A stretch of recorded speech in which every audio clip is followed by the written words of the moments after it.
Looks like it.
Yo, yo. Hello. How's it going, my friend? Oh, pretty well. Aside Haven't from contracted. the whole, Go. coronavirus Yeah. situation. I mean, yeah. Yeah. Could be way worse. So, let's see here. So from what I understand, this is our second session. Yeah. Last time we kind of went over some like mental APM stuff in practice tool. We talked about the like 5 whys method of reviewing your games and like looking at the different stuff that you're doing and trying to figure out like what can you change, right? And then we Yeah. talked about the pause, predict, reflect model of like watching other people's games, right? Yeah. So how has that been going? Have you found any of that useful? Have you seen any changes? Yeah. So I try to like sometimes in games I start thinking about mental APM. So I Mm. start thinking, okay, I really need to like, okay, oh shit, I'm not focusing hard enough on this. Mm-hmm, mm-hmm, Let me try and fix that real quick. mm-hmm. Um, and yeah, I've noticed that I've become a lot more aware of the surroundings of the gameplay That's really during good. that time. Excellent. Um, now, when I do the pause, predict, reflect Mm-hmm, things, I seem to yeah I do notice a lack of micro, as in like I know what I want to do, but I rarely like execute upon it mm-hmm, truly. mm-hmm. If that makes sense. So is that when you're Um, watching your own games or when you're yeah, watching other when people's I'm games? watching my own games, when When I you're watching watch your other own games, people okay. play, when I watch I don't know, ProView, Mm-hmm, mm-hmm. that kind of stuff, Yeah, yeah, yeah. I see pro players like being a lot more coherent in what they're probably thinking, their plans, Mm. and what they actually execute on it. It could be because I don't know their plans from like 2 minutes ahead, which Mm-hmm, I do of myself usually. mm-hmm. Um, but still, it feels like my link between what I do and what I want to achieve isn't quite there yet. Mm-hmm. Okay. In that case, uh, it sounds like uh, we should probably move into like other micro stuff. Does that sound right? Kind of talking Yeah, about yeah. specific skills and working on. Okay, so um, and just to be completely clear, right? You've at this point gotten to the point where you are successfully like increasing your mental APM when you think of it in actual games that you're playing, like live games Yeah. with other players. Okay, great. So we basically completely skipped the stage of needing to do that in 1v1s. You just did it in practice tool, went straight into games with it. Great. Yeah. And you're in conscious competence with it at this point. Right? Yes. We talked about the ALM, irregular conscious competence, but yes. Irregular? What does that mean? What do you mean by So that? like I only when I think of it, I don't think of it the entire time I'm playing yet. Yeah, So that's what conscious competence means. That's exactly what conscious competence means. It means when you pay attention to it, you do it right. But yeah. if you're not paying attention to it, then it reverts to not happening. Right? That's exactly what conscious competence is. And that just means that as you continue to think about it, you continue to practice it, it will become more and more familiar to the point where you will be able to sustain it for longer periods without needing to really think about it. Right? So you're absolutely fine on that. Yeah. So as far as more laning skills goes, let's do you have a replay that we could take a look at? Do if my computer Wonderful. doesn't actually freak out again. Excellent. It's from a pretty bad laning phase, and I kind of lagged, but you know. Sure. Do you lag often? I mean, every like between 1.5 and 2 hours, my internet just cuts out for like 10-15 seconds, and after that, I need to like briefly reset it. Like, takes a minute or something. Wow. Yeah, it's really fucking annoying. It's to the point where, like I've asked multiple times to have it replaced, but it doesn't really work. Anyway, so it works, but it's kind of not optimal. Yeah. And what kind of an impact do you feel like that has on your games that you're playing? Well, it's probably primarily like a mental impact, as in it's more about how I feel about it. And I start to think, okay, this is not going well, and that kind of stuff, more than actually feeling it in game. You'll notice if we get to those points that I do actually notice that I do actually like sometimes see like trying to reconnect like for like Sure. a fraction of a second, and my game just like spikes in lag, and at those points I do feel it sometimes. So it, like for example kiting, or proper like Yeah, no, I mean any kind of auto micro is attack going to be spacing. really tough if you don't Yeah, have yeah, control over your character. You know, like yeah. that's no longer you as a player like doing the right inputs. That's like, are your inputs being transmitted to the server, right? Yeah. So so it is an issue, not as massive, not quite like huge as in it is the one thing limiting my progression, but it is something that I'm looking to place sooner rather than later. Okay. And are you like living by yourself at this point? Are you still like living with somebody else that's controlling the internet? Like, what's your I'm still situation living there? with my parents right now. Okay. I'm currently using a an extender that Okay. I plugged into my PC, but the problem isn't the fact that the entire like internet resets. It's the problem that my extender I have like cuts out or something. It just disappears. Like Okay. the Wi-Fi and everything it provides, it just cuts out. But my parents are not entirely willing to replace it. Gotcha. Okay. So But obviously it's not super related to the game, but like one thing that we could do, right, if you had interest in that, would be we could kind of talk about like, you know, what are strategies that I can use to like communicate effectively and you know try and like really get this replaced, right? And like how to talk to your parents about that.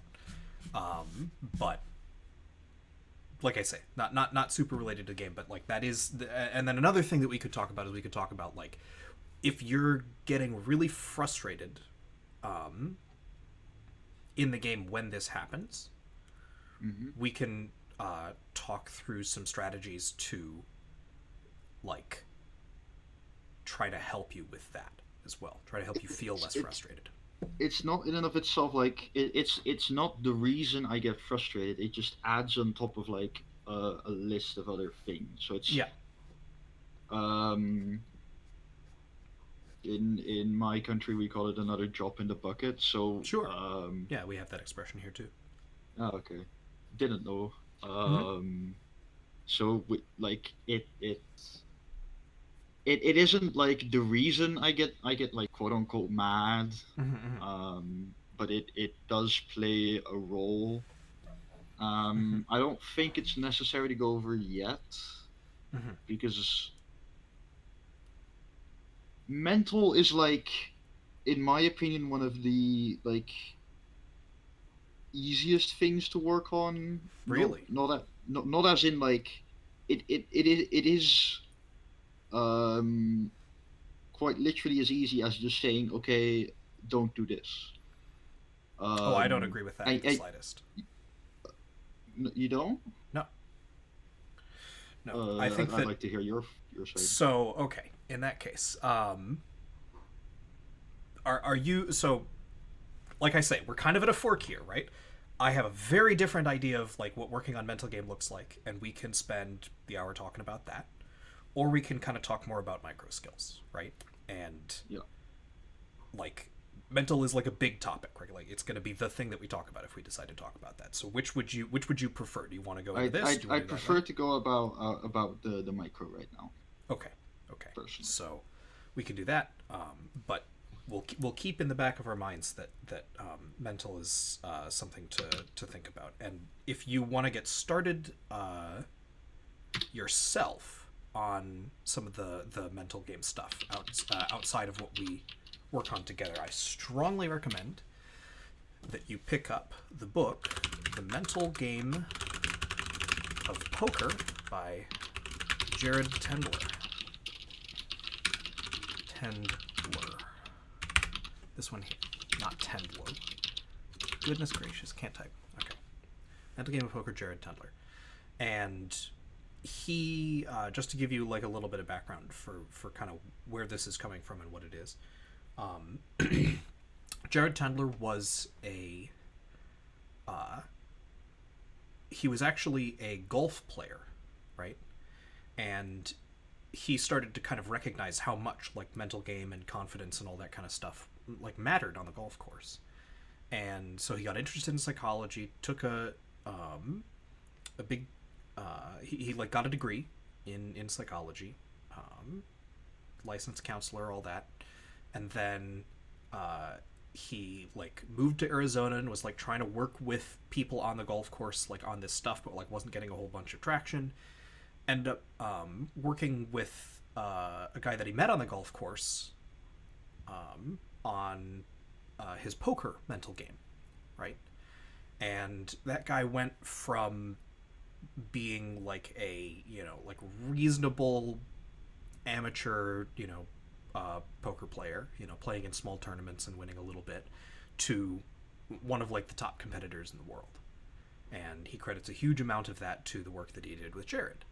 And so Jared wrote this book on, it's kind of like sports psychology applied specifically to poker.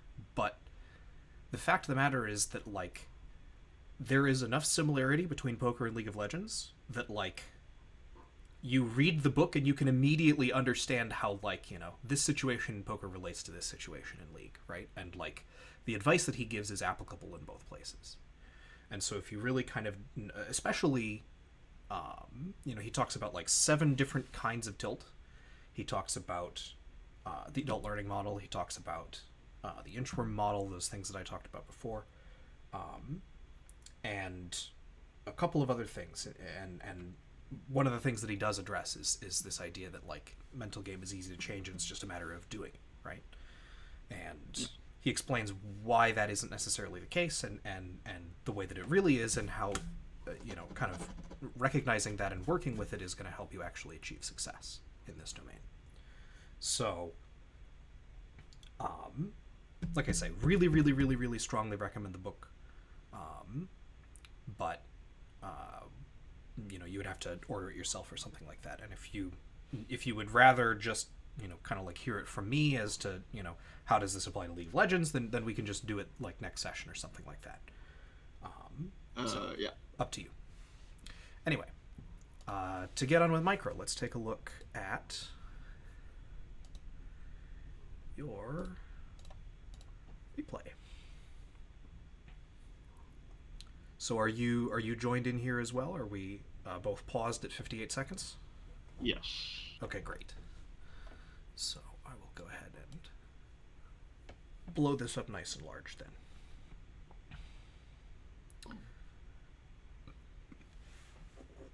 So, which are you? Okay, your intro. That makes perfect sense. I am I am leaning against the Fiora, what now? No, much to say, to be honest. Okay. Do you have like a loading screen routine? Do you look at any specific things during the loading screen or think about anything? I look at summoner spells. I look at rune choices. Okay. Diana has electrocute, Mm-hmm. which I find interesting. Their Shen has grasp, which I find interesting. Mm-hmm. Their Fiora has ignite, which I have to be careful of in lane because whenever she gets on top of me, she might be able to run me down with ult and ignite. Mm-hmm. For the rest, I usually click on their profiles. If they bought Eternals, I'm gonna flame them in my head. Okay. And if they have a ridiculous amount of mastery points, I'm gonna be like, okay, this might be a more risky player on this particular pick. So I don't use it to gauge their skill per se because they're in the same elo bracket. Why the fuck would they? But I'm going to look at win conditions from here on out. So let's say their Shaco had 500,000 mastery points. He doesn't, but let's say he did. Then he would be a win condition, not because his champion's good, but because he's probably good on the champion. Mm-hmm. So usually trying to use that to identify points where I can pressure, points where there's inexperience on the enemy team, but also points where there's going to be a mismatch the other way. Mm-hmm. So you're making predictions about how the game will go based on the mastery points of the players on the champions. Yes. And kind of how the matchups will go. Okay. Yeah. We can get into game already. There we go. Yeah, let's go ahead and just skip ahead. That's kind of interesting. I see the reconnect. Nice. Yeah, that was the part of the internet. So do you usually keep your UI this large? The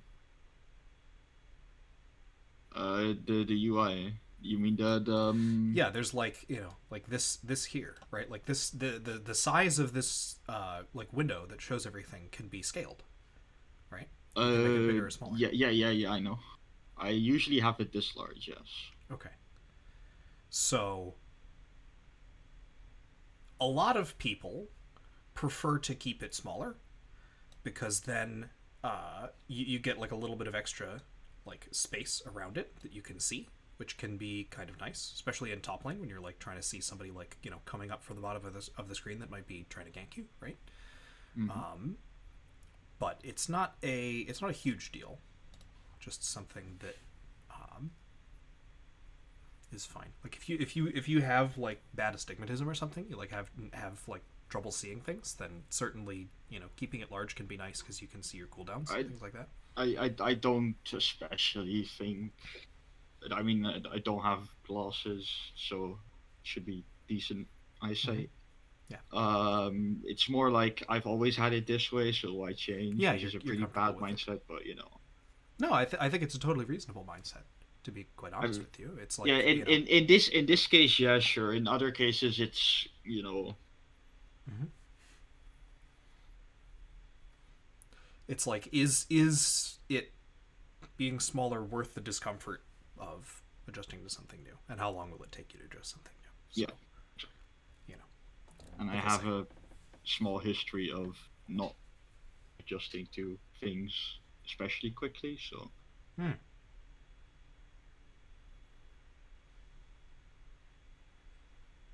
that's that hurts. You know.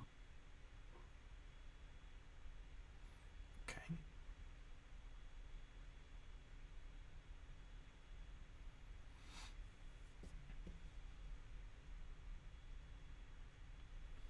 This is what I'm like talking about. So Okay. I lag out really quickly, and she gets a Q off on me, and this happens a few times. It doesn't happen for like the entire game, luckily enough, but it Okay. does happen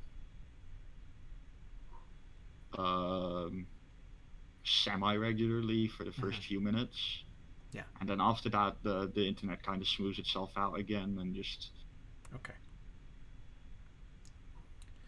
So I will say, like, already, it's like if this sort of thing is going to is happening to you frequently, this is actually I think going to have a really really large impact on your games, perhaps more than you're giving it credit for, right?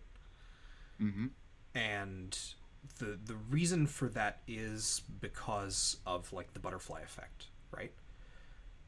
So much of a laning phase is like the level 1, right? It sets yeah, the tone for the whole experience, right?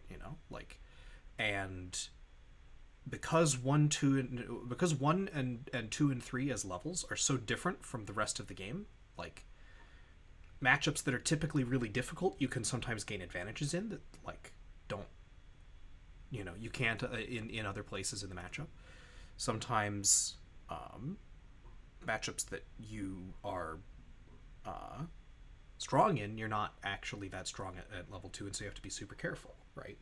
And so a lot of what I like focus on is those first three levels. Like, are you understanding how your champion's power changes and like what the different like ways that you need to play are for those three levels? hmm So for you to be in a position where your internet is preventing you from really engaging in any kind of like action for the first few levels of the game could turn this from a winning matchup to a losing matchup very easily.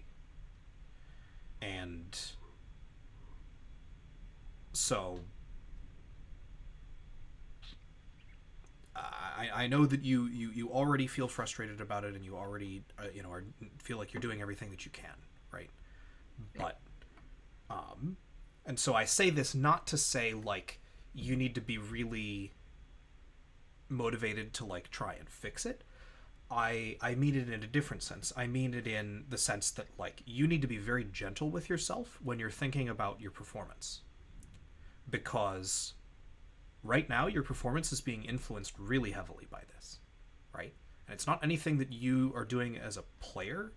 It's that like I'll give like a traditional sports example, right? Like let's say that you're like playing tennis, right, with like Roger Federer, right? yeah, And you're playing with like a broken racket, right? And he like owns you, and you're like, God, I'm such a bad player. Like, you know what I mean? Like, it doesn't make sense, right? Like you're playing at a disadvantage, right? yeah, So yeah. I think being observant of like where and how this is causing you problems can help you to be like more emotionally okay with kind of like what's going on in your games when they go poorly, right? As a result Yeah. of this, right? Like Yeah. you don't have to beat yourself up about this, and No, feel no, like it's no. your I skill, see. right? I see. So Yeah. anyway, so we'll take a look. Oh my, the barrel though.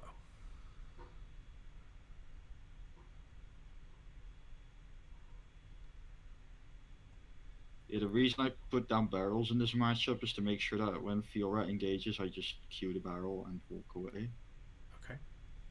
Except for that time, which is just bad play by me. Okay. So what makes it bad? Before we talk about the gank, what makes this bad? So I just said I'm trying to put down the barrel, so Fiora has a difficult difficult time trading with me. So like, i.e., she's going to lose the trade almost every time.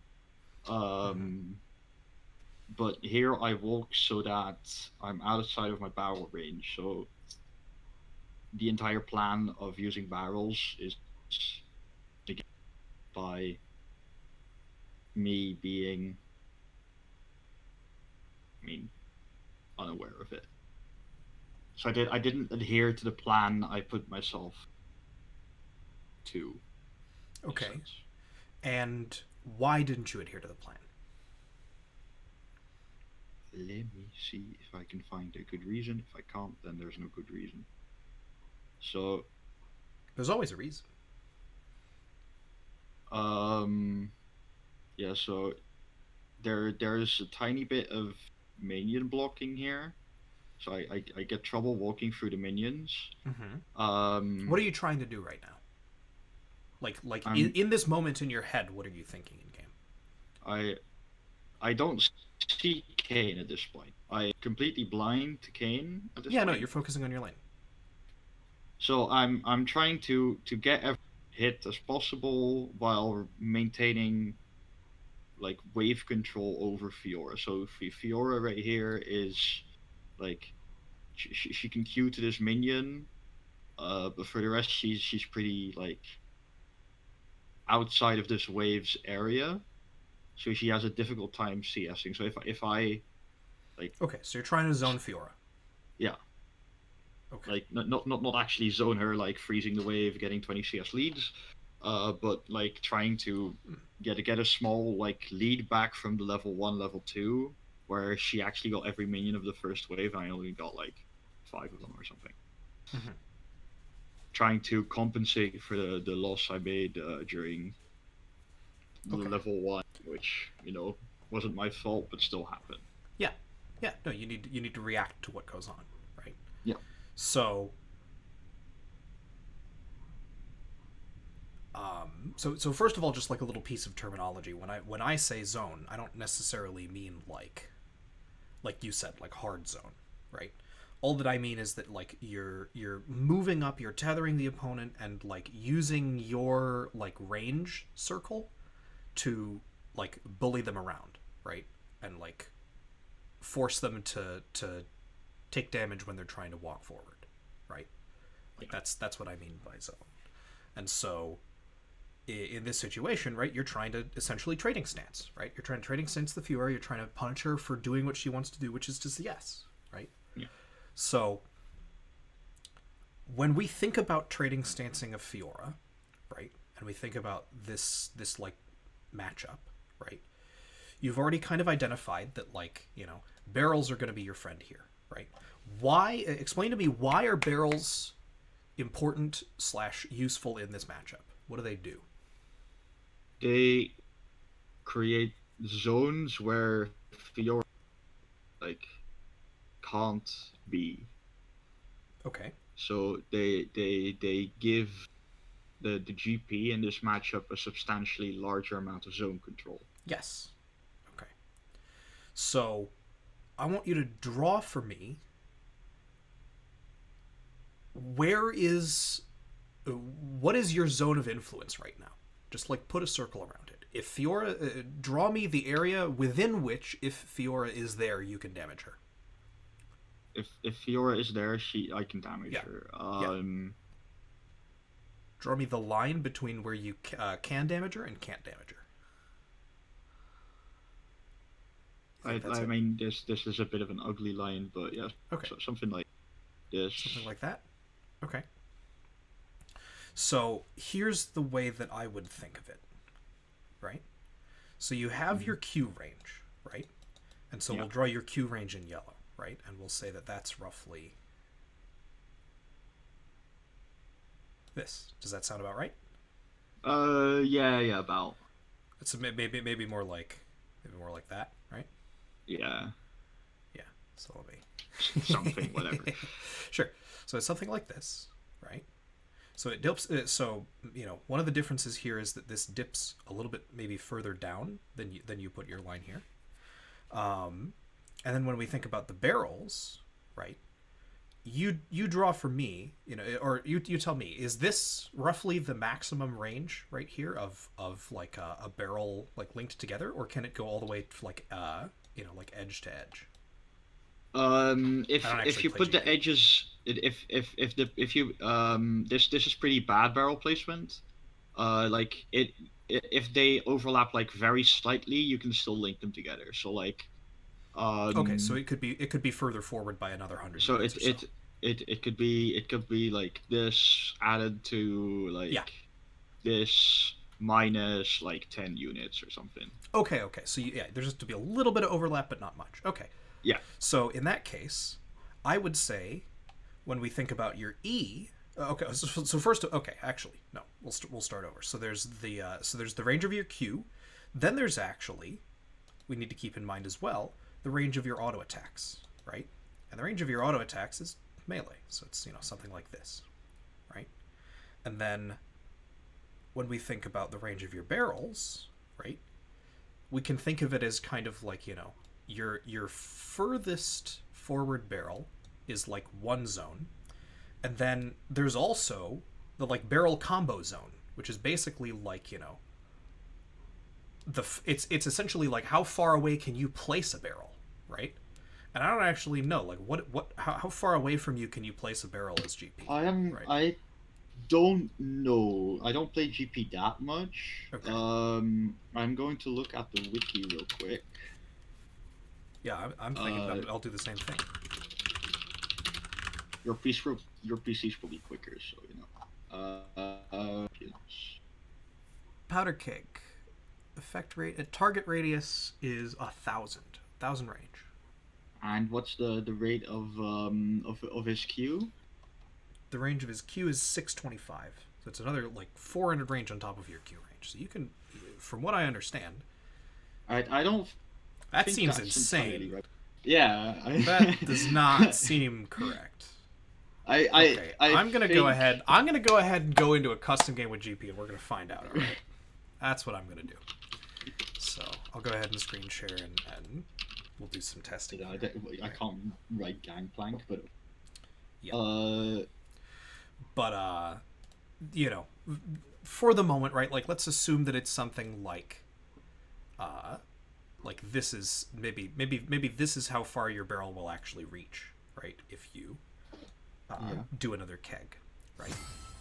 But notice how far your barrel can reach is not the same as where you can hit her from,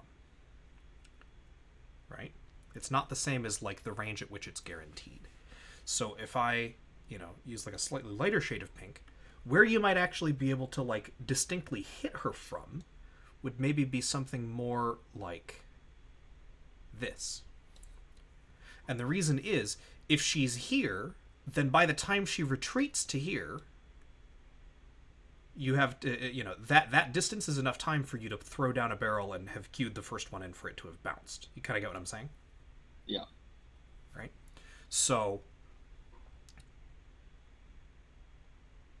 then, when we talk about that, right, it's the combination of all of these things that is your threat range, right? But they're like different zones of threat range, right? Like Yeah. this is where you can hit her with like a second barrel, right? Mm-hmm. This is where you can hit her with like a Q, and then this is where you can hit her with the barrel that you've already placed, Mm-hmm. and then this is where you could hit her with an auto attack, right?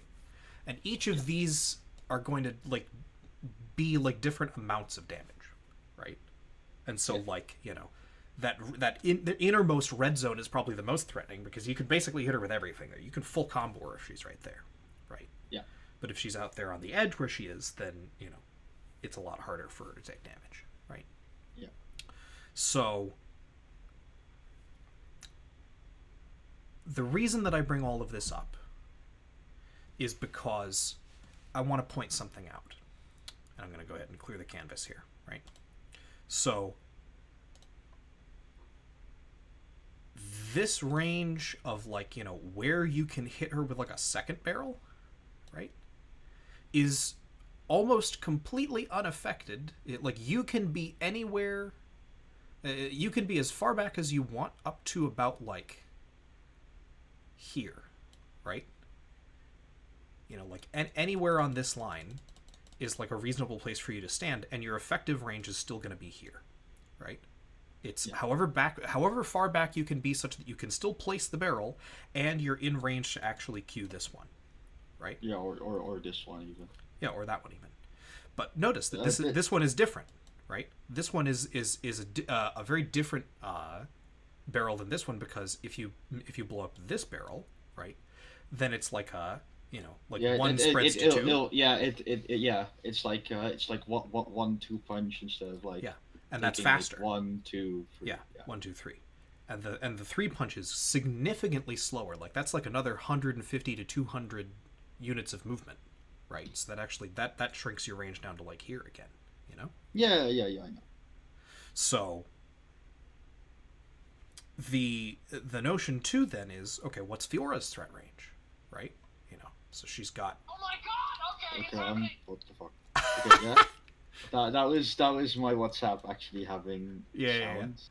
Nice. Which I did not expect. So, you know, happens, the worst of us. Office memes, hilarious.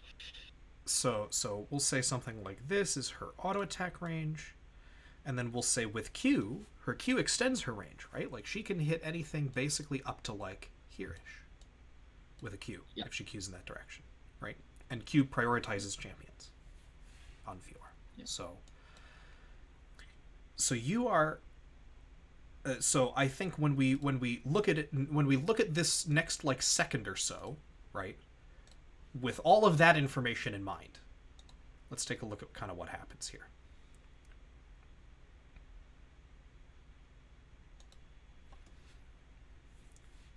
So, why do you think I just spent 15 minutes talking about ranges?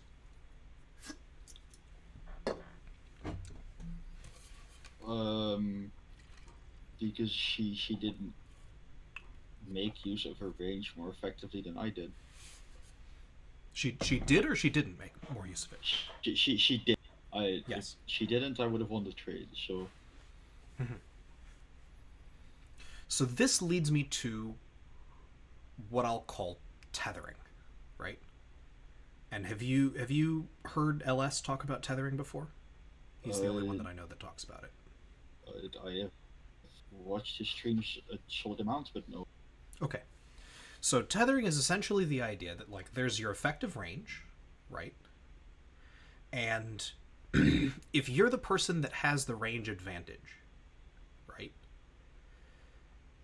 then you want to always be standing like far enough away that you don't take damage, but close enough that you can deal damage.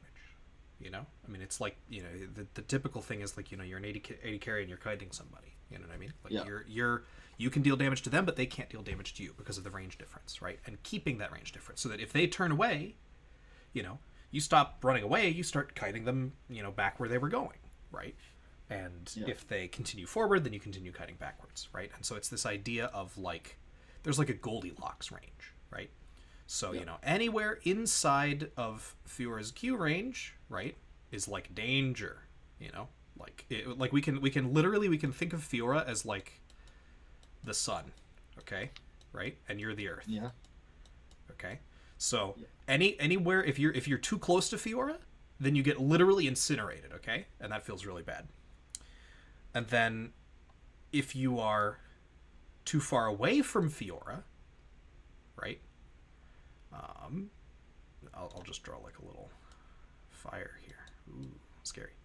And then if you're too far away from Fiora, now this is like snowflake territory. Like you're going to freeze to death out here. Yeah. Now, the reason that you're going to freeze to death out here is because suddenly she's outside of your range of influence, right? If she walks up to try to hit a minion, by the time you can walk forward to try to punish her, she's already gotten it and got out, right? Yeah. So you don't want to be too far forward, and you don't want to be too far backwards, right? Both of those are equally bad for different reasons. Yeah. And so, at all times, you want to be well, not all times, but at most times during the laning phase when you're just trying to zone, you want to kind of stay in this Goldilocks zone, right? Not too far away, not too close. Yeah. So, ignoring the fact that you sometimes lag out, right? I want us to take a look at the level 1 and the level 2 and talk about this idea, right? And I want you to, basically what I want you to do here is just kind of like stream of consciousness for me, and I want you to be saying one of three things, right? And I'll just kind of demonstrate for you what I mean, because I think that's easier than trying to explain it. But I want you to tell me whether you're too close, too far away, or good, right? So I would say far, far, good, good, good, good, close, close, close, close, close, close, close, close, good, good, too far, good, good, good. You kind of see what I'm doing? Yeah, yeah, yeah. So just do that for me for this first couple of waves, So- okay? So we'll start back here, right? Or not here, but like we'll start here. So go ahead. Far, far, far, good, good, okay, close, close, Mhm. very, very close, okay, Mhm. good, far, far, far, far, good, good, good, good, good, good, far, far, far, far, yeah, Reconnecting, by the way. far, far, far, far, far, far, far, somewhat good, good, far, good. Yes. Okay, this is getting really interesting. Far, far, far, far, far, far, far, far, far, far. Okay, Put here this on she hits repeat. level 2. Right. Yep. So what did She you hit notice? level What 2 did you 2 minutes notice in doing that? ago. I played pretty safe, or Mhm. safe, quote unquote. I played really far back. You played really far back, right? Yeah. So why did you play so far back here? Was it that you knew that you were lagging and you just didn't Okay, want to? if Would you have if played the same way if if you weren't lagging? no. Okay. So if I weren't lagging, I would have like tried to fight like the level 1 Q she did on me. I would have like at least queued back, if not auto queued. Trying to get some stuff back and try to maintain like some presence over the wave. But the fact that I lag out is like I don't know when I'm going to lag out. If I knew, that would be like 99% of my problem solved. I Mhm. don't know when I'm going to lag out. So if I lag out when I'm good, Yes. like all of a sudden it can Now be it's not bad. very good, not very good. Yes. She has ignite, she has level 2. Yes. Oh fuck, I'm dead. Exactly. So now you can start to see what I mean by like this is crippling, right? When you Yeah. lag, you can't tether. It's just too risky. Suddenly what's supposed to be I won't say like an easy matchup, but it's what's supposed to be a matchup where you have a range advantage is suddenly a matchup where you can't even interact with her at all, because if you lag at the wrong moment, then you'll just lose. Yeah. And this is going to be true for like 100% of lanes. Like 100%. like literally 100%. The like made it sound like okay, there's gonna be like a solid percentage with some detailed analysis, but no, No, no, it's 100%. like 100. It's like all of them, right? Yeah, So, yeah, you know, like you can imagine how different this looks, and you know how different this looks when you're not lagging, right? yeah, So, yeah. this has I think, a larger than you maybe had realized impact on like what you're able to do, right?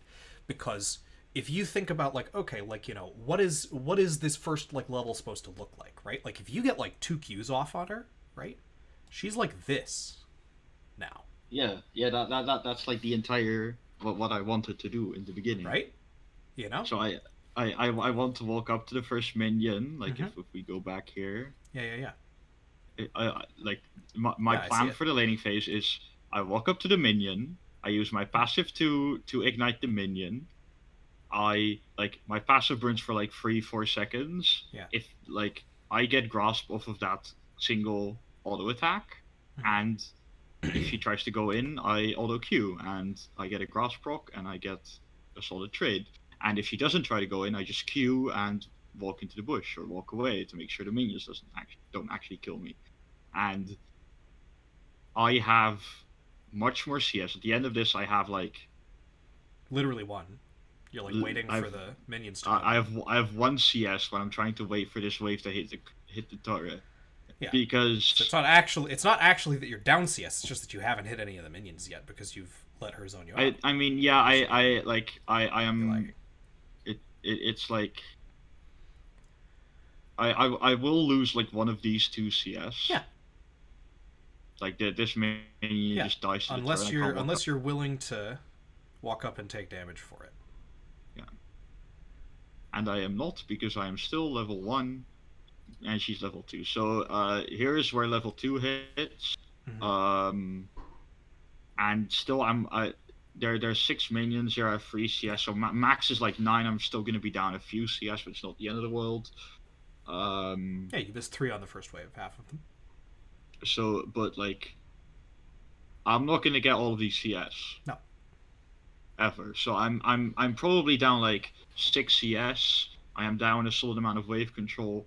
Yeah, so you're down like a full wave, roughly, maybe 100 HP and maybe 200 HP on her. Yeah. And when I put it like that, that sounds enormous, doesn't it? I mean, it is. It is. Yeah, it sounds enormous because it is enormous, right? So, like, seriously, the fact that you are lagging is a huge part of why you're having trouble climbing. Like, genuinely. And that isn't to say that you can't find ways to climb despite that, right? But, like, it is going to only increase in its impact the higher you get, right? Yeah. And I can't really estimate for you, like, how, if you didn't lag you would be this much higher ranked or something like that. I can't say anything like that. No, But don't have to. But I can definitely say that it's going to be holding you back in a big way, right? So if there's really nothing that you can do, then like accepting that and like incorporating that into how you think about your performance is going to be how you continue to play without feeling doom in your soul. But if there is something that you can do about it, then it makes a really big difference, I think. Anyway, so there's something I can do about it, but it's not really like 1, 2, 3. It's fixed. It's a bit private to say about it, on stream actually, but there's something I can do about it. I am at this point on like if you want either to talk unwilling off or stream unable. about how you could go about doing that, then that's something we can do. I hardly feel comfortable thinking with myself about it. Okay. So we don't maybe have to talk about once, it if you don't want to. But it might come, but I can't guarantee anything, and I don't really want to. Yeah, all that So, I'm saying is, if at any point you would like to discuss it, I am here and open to discussing it. But either way, um, so this tethering model that I've kind of like shown you of like thinking about like your effective ranges and like how those work and like trying to stay like far enough away that you don't take damage, but close enough that you can trade effectively, right? Like this is a model, but it's also kind of a simplified model, right? There are some pieces of the puzzle that are missing here, and I don't know. I could try to ask a leading question here, but I think I'm just going to go ahead and say it. I'm just going to say it. The one of the really important missing pieces here, especially in a matchup like this, is cooldowns, right? If you have your Q on cooldown, your effective range goes from this to this. All right? yeah, yeah. Like it's a big deal, okay? Like suddenly you don't even have a range advantage in the matchup anymore, right?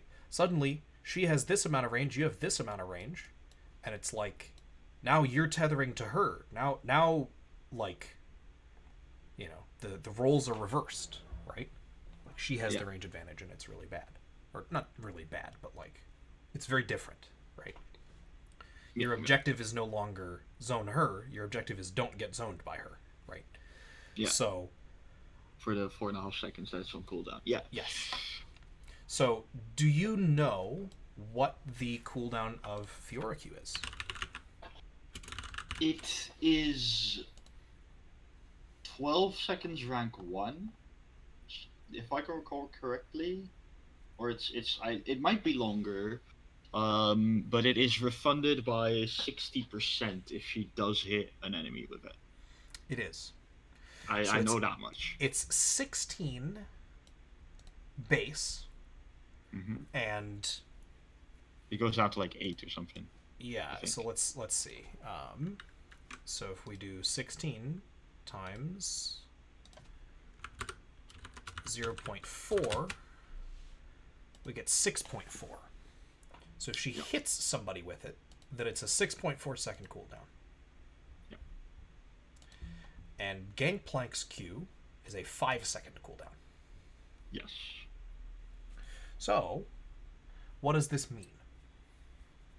It means if we use our Qs at the same time, and therefore both decrease our effective ranges, which we can trade, I will have mine up faster, therefore I can still take the advantage in tethering, because if she tries to come into me with her Q, I will already have used my Q against her and gotten an advantage in a trade.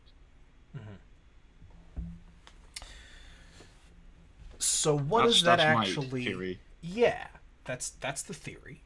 In practice, I actually baited you. It's a little bit different than that, right? And the reason that it's a little bit different than that is because of what lunge is as an ability. It's a dash. Right? Yeah. So let's think about like what does it look like if you're trying to actually like zone her, obviously, hello. Right? You know what I'm saying? So like okay, so like we both use our Q, right? So now we both used our Q. She maybe she's here and you're here, right? And then like she's like tries to run away, and then you try to follow her, and then she like runs back, and when you run back, right? And you like keep this range, right? For that you just like refuse to allow her to change the range at which you are for like 5 seconds, right? And then you Q her. If at that point you start running back, she chases you for 1 second, her Q comes up, and then she uses it, gets into range with it, and Qs you. Yeah. So, even though you have a 1 second cooldown advantage, which by the way is a very small cooldown advantage, like 1 second is not actually that much to work with. Yeah, it's something, but it's not massive. No. It's really really small. Basically, the only time where a 1 second cooldown thing is going to matter is when like you're actually like trading long enough that you're using it like 3 times, because like if you use it and then she uses it, and then like you keep fighting and then she uses hers and you use yours, and then like the 3rd time that it comes up, yours will be 2 seconds faster than hers, and maybe that makes a difference, right? Yeah. But like I don't think either of you have enough health to fight for like 10 seconds and not have somebody die, right? So Yeah, she has ignite, so it probably yeah, die no way way, before. no way, not gonna freaking happen. So, um, so I would say, you know, that's kind of what makes this in a lot of ways. If you're just thinking about like the level 1, right, where you have a Q and she has a Q, right, it's a pretty even matchup, right? Both of you are going to be able to Q each other because the ranges are similar enough that it's like gonna work like that if you try to Q, and um, and both of them are going to come up at roughly the same time. And let's see, like hers does what? It does 70 plus almost a 1.0 AD ratio, and yours does 20 plus 100% AD ratio. Mm-hmm. Really? So hers does. Wait, hers Yeah. does way more. Wait. Is that true? Eh? Give me a sec. What? No, it's 95% bonus AD. Bonus AD versus total. Okay, it's a total AD ratio. Right. Gangplank is an ancient champion. He has a total AD ratio. Okay, alright. So it's going to be like. You're a level 2. Yeah, it's going to be like. Yours is going to be doing like base 100, AD. and hers is going to be doing, you know, like. She has 60. A little less. She has 14 extra AD. So like about 14 damage. Yeah, Plus so 70. hers will do about like 80 something, and yours will do about 100 something. Because yours is going to be doing. Yeah, I mean, if we don't factor in armor, and I have more armor than she does, then yeah. Yeah, yeah. And you also have grasp procking. Don't forget that as well. Yeah, I do at this point. I mean, she has I do if right? I have grasp. Yeah, you should. Yeah. So that's another cooldown that you should be tracking and playing around, right? Is the grasp cooldown, right? Because think about it like this, right? Like if you trade Qs at level 1 and she has conquer and you have grasp, right? If you trade without your grasp being up, then it's like an even trade. If you trade with your grasp being up, suddenly it's a winning trade, because grasp does a lot of damage, right? Yeah, especially early as well. Especially early, especially in that level 1, 2, 3 area, right? Yeah. So these two ideas, right? The idea of playing around your ranges and thinking about where you should position based on what your threat range is and like what their threat range is, and like keeping that distance and not being too far and not being too close, right? That's one idea. And the other idea is cooldown abuse. The idea that if there's a difference in cooldowns, or you know, when somebody is on cooldown, they can't, like at a very literal level, right?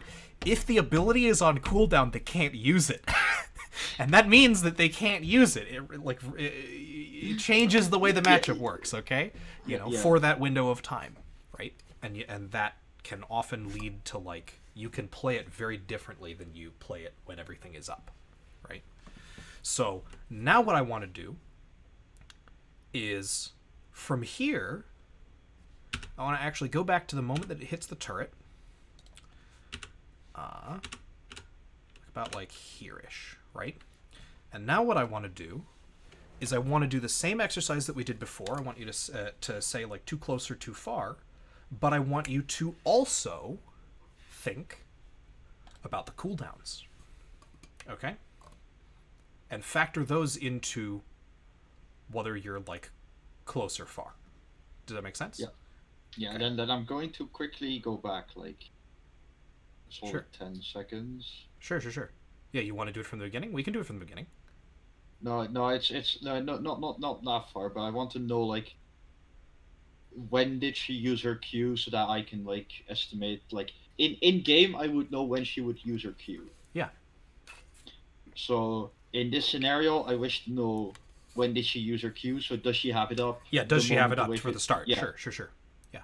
But even just with this, actually, this was beautiful, right? So let's actually, I think you're lagging, right? But like, when we look at this, here I'm lagging. So this is really really bad. This is really bad. That's why it's really bad.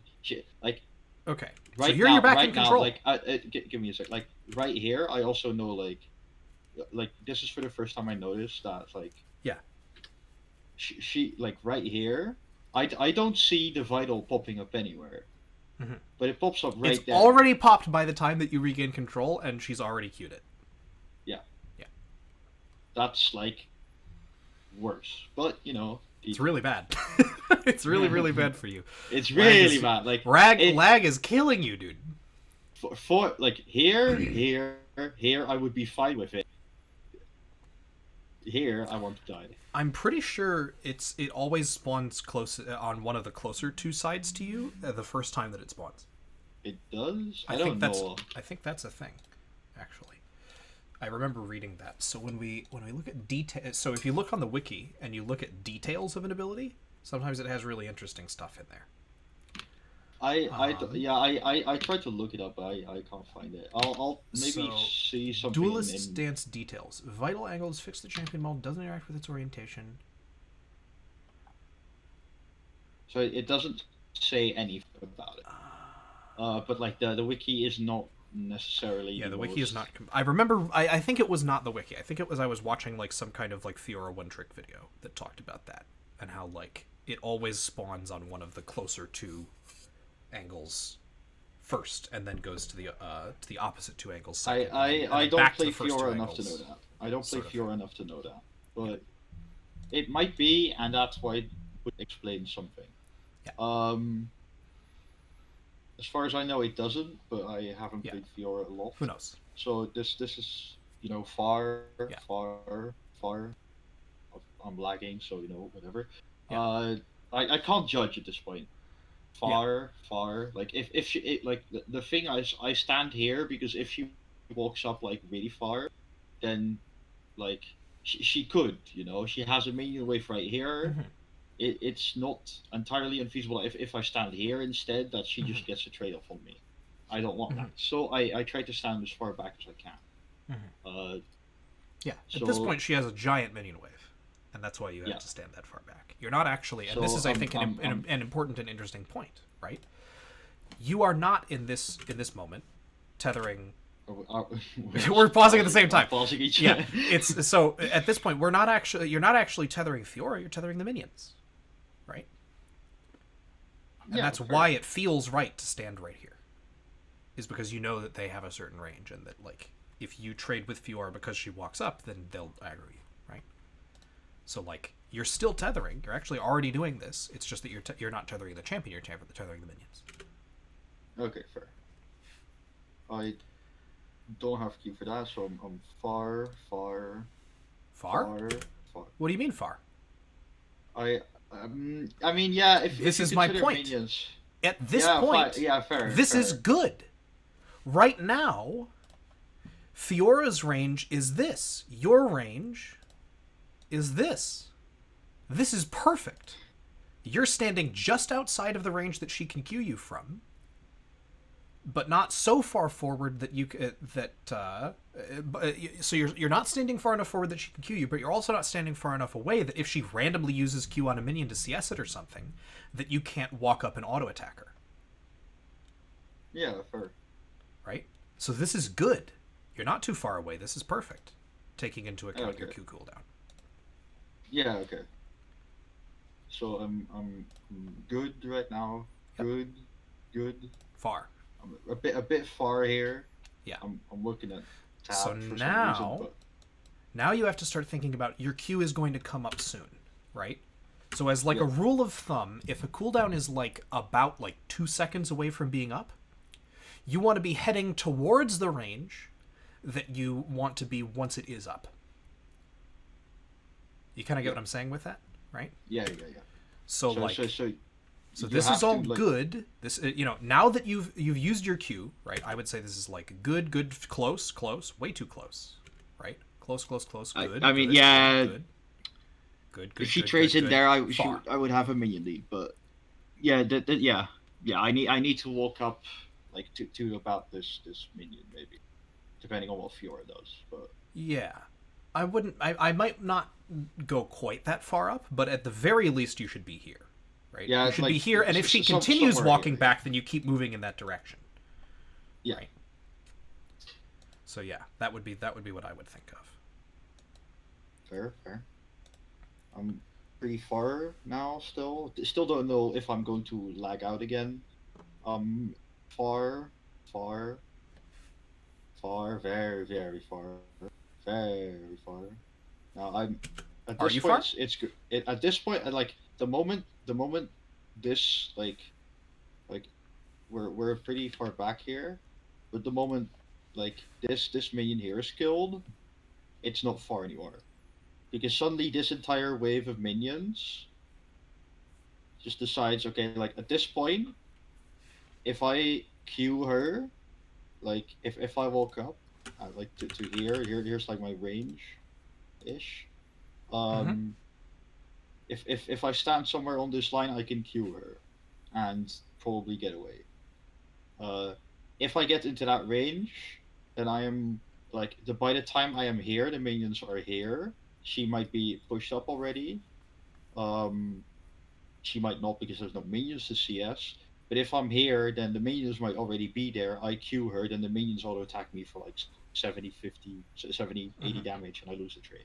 Mm-hmm. Because I don't have grasp, so I don't actually Mm-hmm. do that much damage. So like the moment this minion dies here, this is good. Yeah. Before that, it's a bit far away. Okay. So like I could have been here. Like my Q cooldown was up right now, Yeah. so I could have stayed about here. Yeah. Not like it Yeah. moves along with my You. camera because I've partially unlocked. So Yeah. like it should have stayed like here. Yeah. Um, until that minion but walking back here would have been a decent play a solid 3 seconds later. As is what I'm thinking about it right now. So you think that you should try to stay close and look for this minion here? That's what you're saying. No, like I need to change my pattern based upon whether this like when this minion dies. So if not necessarily try to trading stance on the minion because why would I? Um, but like try to adjust my positioning based on the position of the wave. Yes. Is that something you already do, or something you're just now thinking about? It's something I try to do. Like this moment when I stand still right here is when I try to do it. Mm-hmm. Um, like if she walks up and she tries to trade with me, I know I don't win that fight because she has a larger minion wave. Mm-hmm. So I like very often I try to like maneuver based on the position of the minion wave and its surroundings. What I like this is very obvious against champions like Alawi that like hate minions. But um I usually do this like with enemy minions in mind, trying to see, okay, it like this minion is going like for example, this minion is going to die next. Mm-hmm. It's probably this one, but let's say this minion is going to die next. Um, where can I be so that if Fiora like if Fiora walks up to get it, can I like fight her for it? Mm-hmm. Answer is no. Um, if I try to like if I can't fight her, then what should I do next?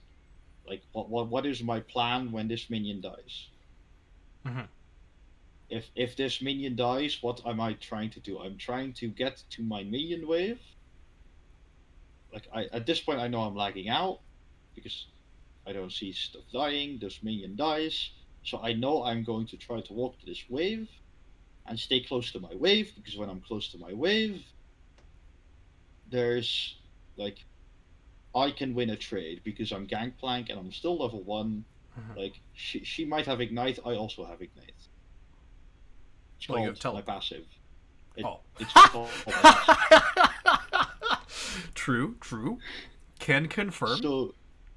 So like I actually have like two spells at level ones. GP Mm-hmm. level one's pretty So does stupidly she. She good. has lunge and she has her marks. Fair. She already used her mark, which Her mark is hurts. on cooldown. It's facing the opposite direction. Yeah. So really, this is cooldown abuse. The fact that you can walk up and trade here while this mark is on this side is technically cooldown abuse. Isn't that interesting? Yeah, fair. So I shouldn't walk too far back in case the mark resets to the other side of the champion. It's kind of a True. You know about that mechanic at least. That's good. yeah. I sometimes use it on Fiora. I sometimes use it against Fiora. Huh? You might see me do it in this game as well, like later Yeah. if we get there. Trying to their vitals facing her way. Nah, we're not doing that. So yeah, that's a good point though, that she does have two cooldown two abilities, quote unquote. Mm-hmm. 3 if you counter ignite. But... Sure. And we can technically count flashes and stuff too, but like either way. Level 1 flash is like. I mean, it's right if you take a fight that's bad accidentally and then you are gonna die, right? I mean, it's like it's not always wrong. But... It's not always wrong, but yeah. Like I've had a lot of fights actually level 1 that like go long. Like both people think they can win it, and then like both people are low. It becomes clear that one person's gonna win, and it's correct for the other person to flash out. That happens all the time. Sure. You know? But like, and like if you assume that she doesn't have it, and then you like flash after her to get the last auto under her, and then she flashes away and you die, like that matters a lot actually. So yeah, sure.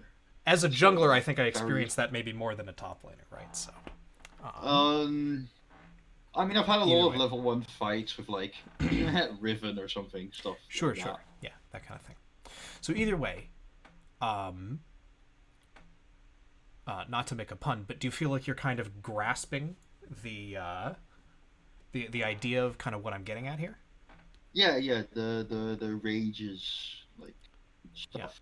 Yeah. I feel like I'm starting to see where you're trying to go with it. Yeah. Good.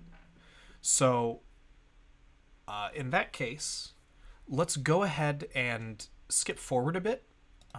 Let's skip forward to like level. I have no idea how we arrived here. I'm gonna just ignore this. I'm just gonna ignore this. I don't know how we arrived here either. I'm gonna keep ignoring this. That's not me. Okay, that's not me. That's Yasuo. All right. Okay. All right. So we're gonna go back to here. Okay. This is like level 4 now. Like you actually like got some like stuff, right? Or actually, she's about to go. So let's get to okay. So now like here. This is good. Okay. So here's like the start of some like regular ass laning. So let's go ahead and do that same thing. I'm gonna test you again, right? You're gonna do close or far, and I'm gonna observe and chime in if I think that your evaluation is incomplete at any point. Sound good? Okay. Yeah. So I'll turn the speed once again to 0.5, and we'll go like this. Unknown. Okay. Far. Okay. Good. Okay. Good. That's a bit unfortunate. Good. Good. Far.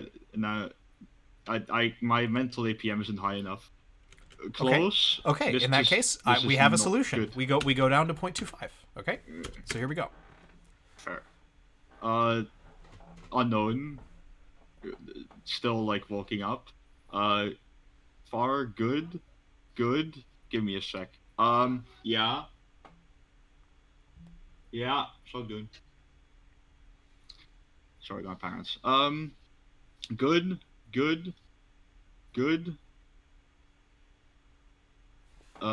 So what makes you say good here? Because I have a barrel here. So like she like if we okay, that's a bit far. I put down a barrel here. Because to me this looks close. I can understand. A thing I feel like why I say it's not close is I just popped a potion. My grasp is barely like barely still there. But if she tries to queue in here, then I Okay, can so like you're actually I going can. ahead. You're actually going ahead. So this here, what you're doing is you're actually accepting worse trades because you have a health lead and you know that you'll win the fight. So I I don't say it's like a bad fight, as in where's the vital? Give me a sec. It's on that side. That's bad. Um, I mean, even if she if just cues into if you and runs away, right? if she queues into me, I can probably get an auto queue off. You think? If she queues right now, I can like my auto range and her queue like target range is about the same. Really? It's what I've experienced. It was what I've experienced from playing GP into Fiora. Okay. So if she queues into me, to hit this vital, uh, I can probably auto queue and I win the trade. Okay. I Why? accept that if you can do that, you do win the trade. I I don't believe that you can, but that's a separate problem. I believe that I can. I don't know if I can. Okay. Uh, let's just not talk about the I Astral. will accept your version of events. If that happens, like I am in a minion wave. If she dashes into my minion wave and tries to fight me here, and I auto queue, I think I can win the trade. Yes. Okay. So I'm good.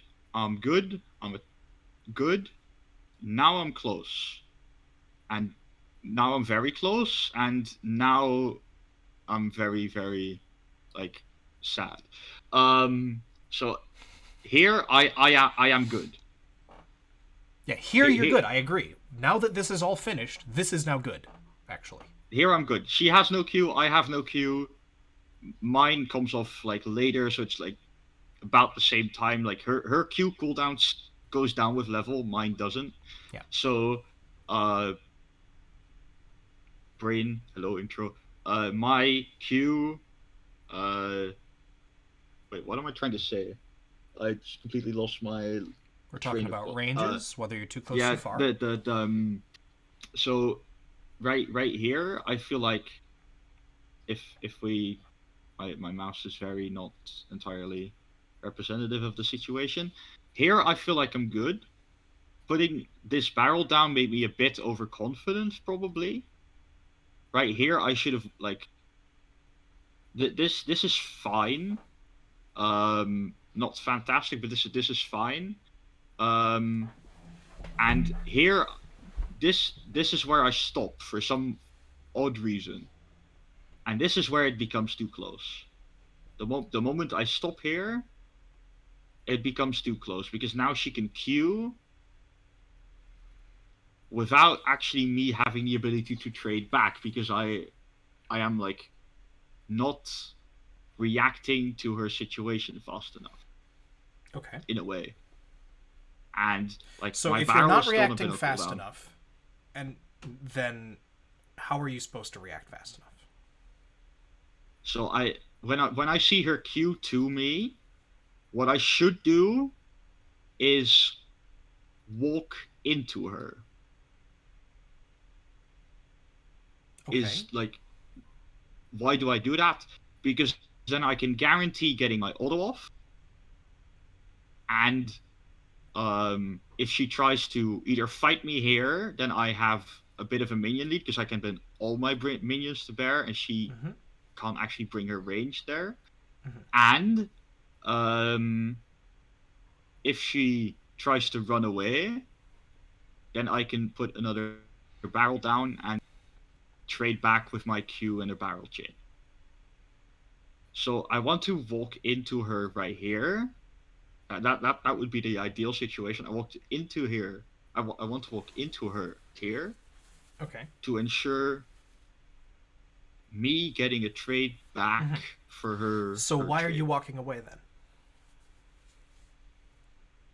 The easy answer is because I'm an idiot. Well, No, no. why are you an idiot? The reason I walked away like very briefly here. So I put down a barrel, and the reason I I auto the barrel to get it a bit lower. The reason I walk away here is because the moment I fight around this barrel itself, my range is reduced because I'm standing on top of my barrel, so I can only range like about this far plus another part of that. Like this is about my range at that point. If I place it optimally, and I probably won't. So this is like Hmm. optimal range at this point. If I'm here, my range actually becomes like this. I don't want to fight in the middle of my barrels. I want to fight so that the barrels create like a chain, so that if she tries to run through the barrels, and I can fight her in the barrels, and if she tries to run away through the barrels, I can kill her through the barrels. That's like usually how So how I lane you're on still GP. essentially so the reason you're walking back is because you're still trying to set up a zone as opposed to set up a trade. I am trying to set up, yeah, like not like, yeah, You kind of get what I'm see what I'm in a getting at, right? sense You're trying to zone. deal damage to her without receiving damage back. Is the Yeah, reason that you would click back here. Where and we can call that poking actually, right? Like you're trying to set up a situation where you poke rather than trade. yeah. And if you had recognized in the moment that because of your health lead, you can actually go for trades now, because even if Fiora maybe has stronger trades than you do, which I don't think she does, I think with the barrels you're actually like quite powerful, but there is the aspect of her W, right? I don't actually know that much about the matchup. You know, if you recognize that doesn't matter what the matchup is, that much of a health lead is gonna, you know, basically mean that like you're gonna win trades because even if you take more So damage than you deal, it's a bit of she gets into a bit lethal of a range, right? it's a bit of a suspicious. I mean, she as far as I remember, she doesn't have ignite. Mm-hmm. I could be entirely wrong, but as far as I remember, she doesn't have ignite. Yeah, Um, but her HP is like it's half. 450. Yeah, I mean, You're full and yeah, she's sure, half. it's half, but it's actually only 200 HP.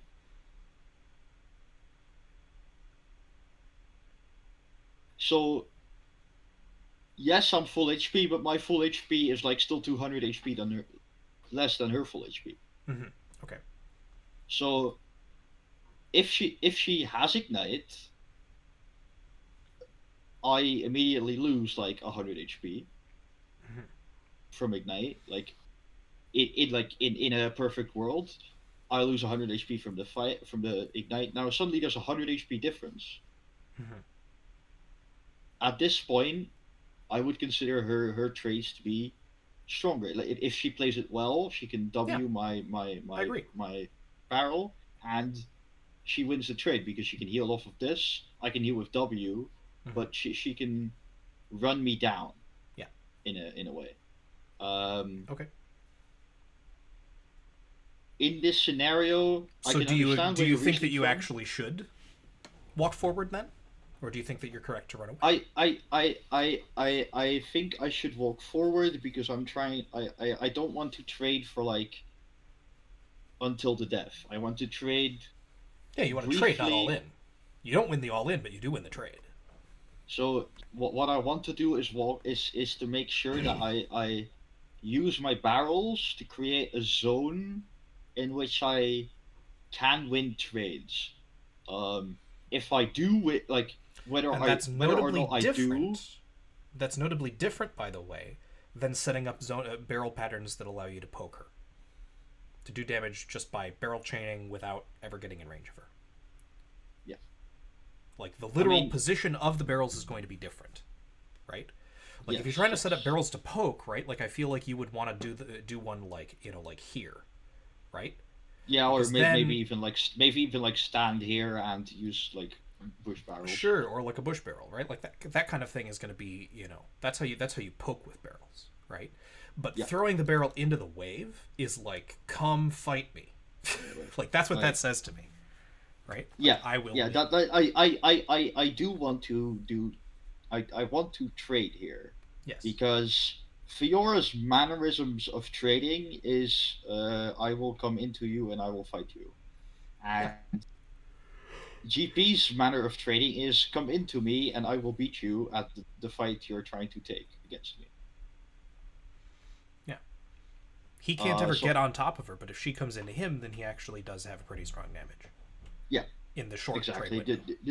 It's like GP's entire code of conduct, the entire game is, I will let you walk into me, and then do 1,000 damage with Sure. my barrels In this and win a particular team fight. matchup, anyway. Yeah. So, Uh, so we still need to come back to this question, right? Like, are you correct to walk backwards, and or do you want to walk forwards? And if you are correct to walk forwards, what in your instincts is telling you to walk backwards, and what is that? it it is it is probably the fear that I am going like I died, quote, like I Sure. died here at some point, like Mm. when you thought, okay, So you're what the second hell is he guessing doing mid yourself. lane? Yeah, I am current. Okay, in she hasn't backed, as a Yeah. matter of fact. Mm-hmm. If she had So backed, you look at I this and you're would. like, I think I can win. And then she like walks forward, and you're like, why is she walking forward? It doesn't make sense. I already Yes, died. Maybe I she knows have something I don't. I have no vision on their jungler. I have no I vision on their have no jungler. I have no vision. Period. Um, the So only you're vision our suspicious. team has is bot Okay. river, and it Does that hasn't make you spotted stupid? anyone for years. Does that make me what? Earlier, when you walked back, you called yourself stupid. Are you stupid for taking into account jungle positions? Not necessarily. I don't think No. so. So I just want you to recognize that, right? You're and I don't necessarily need you to do anything about it yet, but just like take note that like your first instinct upon being faced with a decision of yours that you didn't immediately understand was to say it's stupid. When Yes. actually there was a very good reason hiding underneath the surface, and you just needed to dig down a little bit to understand it, right? So this is one of the really important things of using the five whys method, right?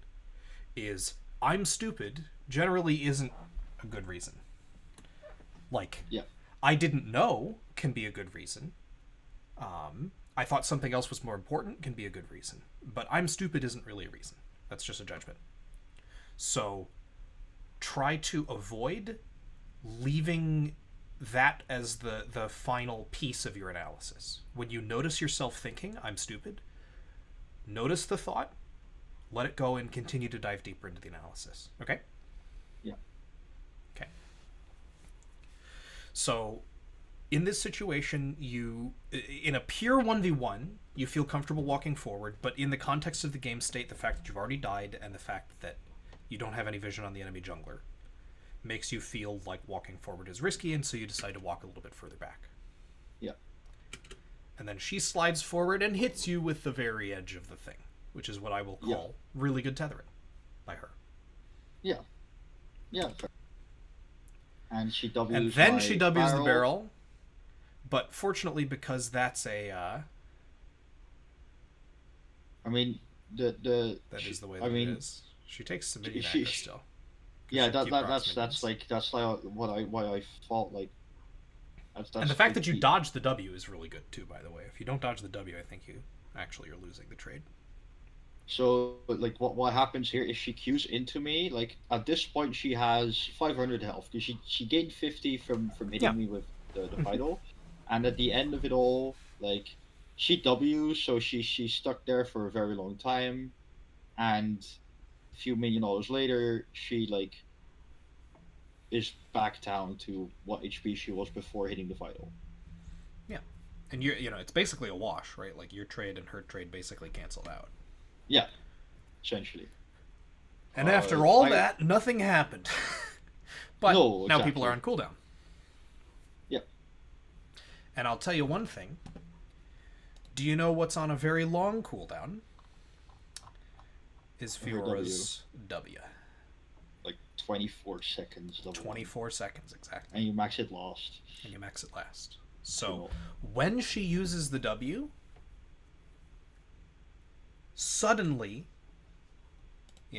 the counterplay for the lane looks very different than it looked before, right? Yeah. Suddenly now you should be thinking to yourself like, oh, like if I hit her with a barrel, like she's gonna take the damage. Yes. So That's what I am this thinking. should, what I expect to see in these next couple of seconds is you walking forward, which you do. You know, I or like now is when you should walk forward, right? Like there's the 3 seconds where your Q isn't up yet, and so you should be saying like, I don't really want to like, yeah. get caught by her like low cooldown Q and like get Q'd again, before I can respond to it. But now that your Q is like starting to get into, I think this is a little early, right? Like you actually got into the range that you needed to be rather than close to the range that you needed to be in those like last 2 seconds, right? Yeah. Fair. But now that you're here, and now that you've autoed the barrel, now she's in a really crappy spot, and now you see, this is what she has to do, and she's no longer tethering, right? She's like, I am out, like, see ya. Like, look at the size of this distance, right? Like, this is how much pressure you get to exert on her now. Yeah. And amusingly, because she actually like took the minion aggro and then like ran with it, she's actually getting some of the CS, which is like insane pro player. But either way, I think this illustrated what I wanted to illustrate, which is that as the game gets further along, it's these same principles at work. It's the same idea of cooldowns and ranges, right? It's just that everything gets that much more complicated because instead of only 2 ways to do damage, now there's like 6. You know what I mean? Yeah. And so these same principles are applying, it's just that they're applying in more complicated ways. So what I typically will do is when you're trying to practice these principles, right? I try to just have you practice the level 1 or the level 2 or the level 3, right? You don't need to go all the way up to level 6, right? Like the complexity of the matchup starts to take over in terms of like how you need to play at that point, right? Where if you're just trying to get good at the basic idea of like tethering to the appropriate range, right? When you're level 1, the ranges are it's just 2 of them, right? And if it's a ranged matchup, right, then maybe the ranges are actually just like the same. You know what I mean? Like if it's like think about like mid lane, right? Like if it's like Cinder versus Orianna, right? Their Q and their auto ranges are approximately the same, right? So like the range is essentially the range. It's like the range of both champions, and then it becomes very very simple to see how like tethering plays into things in top lane in matchups that are partially ranged like GP and like things like that. Like it starts to get a lot more complicated, right? Yeah. So as you're trying to bring this kind of more into your consciousness so you can start to kind of work on it before you refamiliarize it again, I would say a good way to kind of do this is to do like 1v1s with a friend and do like ranged versus ranged matchups. I think that's where the principle is displayed most simply, right? And if you can get used to doing it there, then try doing melee versus melee matchups. And if you can get used to it there, then try doing GP versus Fiora. Because then it starts to get really kind of complicated because the ranges change based on cooldowns. And now you actually have to throw in cooldown abuse as like another piece of the puzzle here that's going to influence your positioning, right? Yeah. But, if you want to have more success in the laning phase, right? A very large portion of it, now that you actually are like starting to develop the mental APM to actually do these like fine movements, this is one application of those movements, right? Now that you can actually perceive time in small enough chunks that you can actually take like 50, 100, 200 units as like a real distance that you can play with, right? This is how you now play with it. You think about what their range is, you think about what your range is, you think about the minions, and all of those things translate to like what your position should be in the lane and whether you're too close or too far as like a very simple heuristic to be thinking about. Yeah. So how do you feel about all that? I understand like a lot more of where certain aspects go wrong in the laning phase. So I also like I studied having I tried to get like a better understanding of mental APM, but all like now I see where it's How it's useful. leading to. Yeah. Yeah, where like how like the application, like you study stuff in school in Yeah, it's like, this is the university. theory, like, oh, like, you need to do addition. Why? You need to do addition This because you is need to be able to buy things, okay? Like, you need to be able to walk yeah into a store and calculate your tip, like, yeah like, that's why. So, we yeah, don't this is the rarely application. tip, but yeah, no, I see where it's useful now. Great. That's really good. So, we, in terms of how to practice this, I kind of talked about two different things, right? I talked about going into, like, doing 1v1s and just kind of like focusing on these aspects, right? And like, obviously you can do reviews as well, right? Like, if Yeah. like you talked, for a moment here, like, we were trying to do like the live, like, too close too far, and you said like it's like mental APM can't keep up, right? Yeah. Try to do it in VODs until that feels easy, right? And once it feels easy on 0.25, speed it up to 0.5. Once it feels easy at 0.5, speed it up to 1.0 and try to do it then, right? Yeah. And then once that feels easy, then actually try to do it in 1v1s, right? And Okay. Once So you like can, I've got no time. yeah, and once you can do that,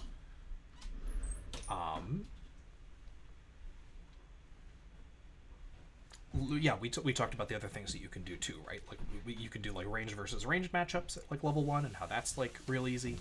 You can do melee versus melee, and that's a little harder. Ranged versus melee, even a little more complicated than that. Ranged versus partially ranged, I don't know how you want to cooldown ranged with GP, things like this makes it that much more difficult, that much more complicated. You know, and Yeah. the principles all still apply. It's just that they're like applied like 3 or 4 times instead of just once. You know what I mean? You're not just thinking about your auto attack range. You're thinking about your auto attack and your Q applied to your barrel, and your auto attack applied to your barrel, and your barrel into your other barrel. And it's like there's like so many different ways you can deal damage on Gangplank. Where on something like, I don't know, like, if you take again, like Syndra or Ori, You take it's Trinity. like there's like, yeah, you take Trinity, right? Like, there's one way that you do damage, right? 2 ways. You spin and you auto, okay? Like, that's it. Like, it's very, very simple, right? And so when the kit of the champion is simpler, these principles are kind of more exposed in a way. Do you kind of get what I'm saying by that, right? Like, it's easier to see sort of where they're going, right? And like how they're applying. And this is why people like LS will talk about like the Church of Annie. You know what I mean? Like, play Annie if you want to learn the game. This is why. Because if you're playing a complicated champion like a Kali or something, these principles are still applying, but they're applying in so many different complex ways that if you don't already understand it, it's very difficult to see it, right? But when you're playing a champion that has one way to do damage, and it's that, right? Like, it suddenly becomes a lot easier to understand these principles and to start to pick them up. Yeah. So, I'm not going to tell you to play simple champions. I'm going to say simple champions are a way to make the game simpler if you're having trouble with this, okay? Yeah, I can see that. So, they're a tool in your toolbox. So, do you feel like you have a reasonable understanding of like what it is that you're trying to practice, how you would know if you were doing it well or poorly, and how you can actually go about like doing exercises for it? Yeah. Okay. I feel confident going into Excellent. going into that. Great. So, in that case, do you have any questions, or should we go ahead and like wrap this up? I at this point I do not have any questions. No. Okay. Well, if you come across something, in the next couple of weeks, and you're kind of struggling to figure out how it applies or anything, go ahead and shoot me a message. If it's something simple, I'll answer it right away. If it's something more complicated, I'll say we can probably save it for the next session. Yeah. Sound like a plan? Yeah, sure. Cool. All right, dude. Well, thanks a lot. It's fun working with you. And we can go ahead and set up something for next time, yeah? Yeah. Cool. All right. I'll go ahead and end the stream, end the call, and we'll do that over text.